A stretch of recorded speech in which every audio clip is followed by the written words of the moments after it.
Jackhammers are hopping hand glides with no free hand assist.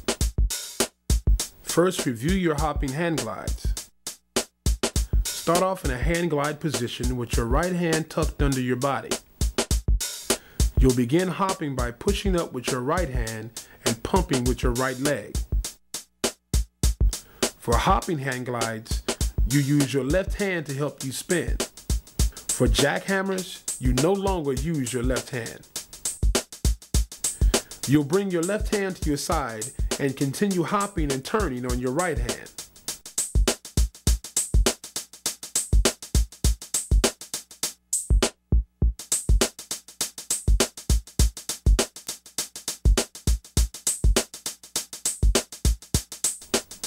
Hopping hand glides.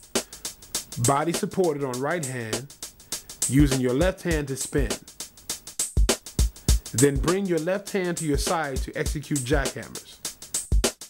Your right hand turns every time you hop.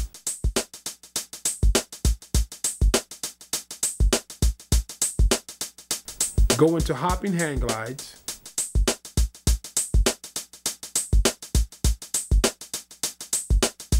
Start the spin by pushing with your left hand. When you have enough momentum, bring your left hand to your side. Notice how your right hand pumps up and turns on each hop.